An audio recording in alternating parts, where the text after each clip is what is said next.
কটাক্ষ, কাকা ভাইপোর পাল্টা। কল্যাণ বন্দ্যোপাধ্যায় তিনি অভিযোগ তুললেন গুন্ডাগিরির। তহা সিদ্দিকী, আব্বাস সিদ্দিকীর বিরুদ্ধে। তৃণমূল সাংসদকে পাল্টা জবাব দিয়েছেন তারা। কি বলেছেন দেখুন। শওকত মোল্লার সঙ্গে সিদ্দিকীদের সংঘাত চলছিল। এবার রাজনীতির আকচা আকচিতে ঢুকে পড়লেন আরেক তৃণমূল নেতা কল্যাণ বন্দ্যোপাধ্যায়, যার লোকসভা কেন্দ্র শ্রীরামপুরের মধ্যেই রয়েছে সিদ্দিকীদের ফুরফুরা শরীফ।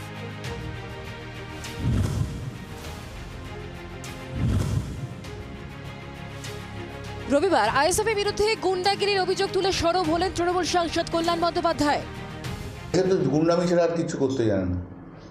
আইএসএফ সব জায়গাতে গুন্ডামি করে, পারে না। ওরা আমাদের ফুরফুরা শরীফ গুন্ডামি করার চেষ্টা করে, পারে না আমাদের জন্য।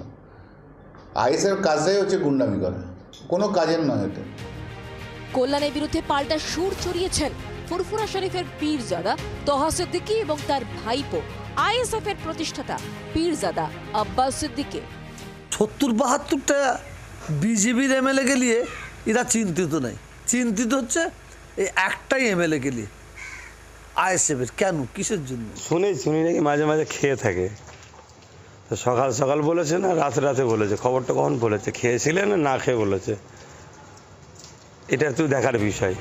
কল্যাণকে আক্রমণের পাশাপাশি বিজেপি ও তৃণমূল বিরোধী ভোটের ভাগাভাগি রোখারও বার্তা দিলেন আব্বাস। লড়াই দিদিমুদির বিরুদ্ধে, দিদিমুদির বিরুদ্ধে 2টো ভোট থাক আর 200 ভোট থাক, কাটাকাটি যেন না হয়, এটা মাথায় রাখা দরকার। মোদিকে রুখতে গেলে যে ভোটটা ওদের বিক্ষিপ্ত আছে সেই ভোটটা যদি আমরা আবার 10 ভাগ করে ফেলি তাহলে মূলত সেই দিদিমুদিরই লাভ হয়ে যাবে।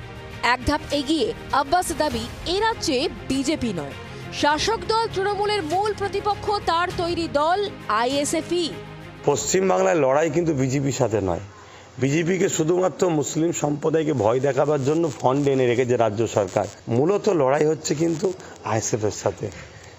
এই আইএসএফকে তারা মারছে, ধরছে, আবার আইএসএফের নামই বদলাম দিচ্ছে। সব মিলিয়ে ভোটের মুখে শাসক শিবিরের সঙ্গে সিদ্দিকীদের এই সংঘাত আরও বাড়বে বলেই মনে করছেন রাজ্য রাজনীতির কারবারিরা। ব্যুরো রিপোর্ট, জি 24 ঘন্টা। বাংলার আওয়াজ, বাঙালির আবেগ, জি 24 ঘন্টা।